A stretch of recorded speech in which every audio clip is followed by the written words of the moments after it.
In this tutorial, we're going to cover the process of converting a 3D drawing into a 2D drawing, and we are going to start with exercise 15.1, which is one of the very first assignments that we had in the class, and now we're going to take it from 3D into a 2D view. So the first thing I'm going to do is I'm going to click on Layout. Now as soon as I click on Layout, there's a bunch of things that I want to do just to kind of get everything squared away before I get going. First of all, this viewport that's automatically created, I don't need, so I'm going to click on it and hit delete. Next I'm going to come up here and I'm going to click on Layout, and here where it says Styles and Standards, I'm going to change this to third angle projection. You should only ever have to change this once, but this way we can just make sure that all of our views are going to come out looking the way that we're used to them looking. So next I'm going to do a base view. When I click on base view, I'm going to say from model space.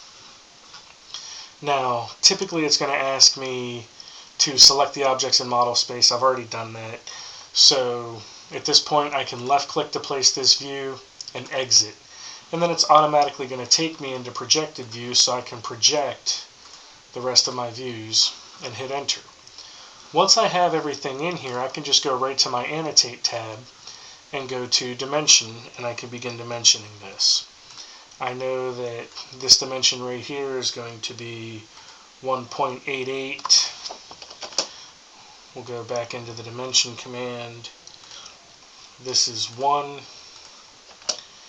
This right here is going to be 1.88, which that is actually the same dimension as the one that I created up in the first view right up here, so I need to change that because I don't need to have it dimensioned twice.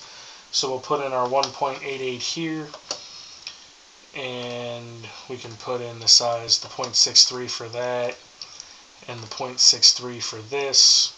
That's going to give us pretty much the rest of the dimensions that we need, with the exception of the overall width, which in this case is going to be 2.81.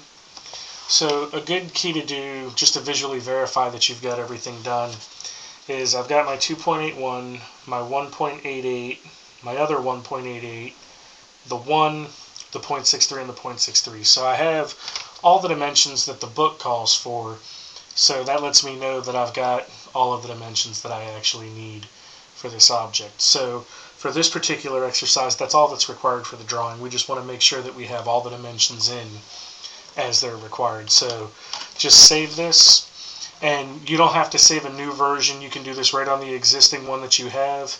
Just make sure that you save it, and then this is what you're going to submit for this week's assignments for each of the exercises.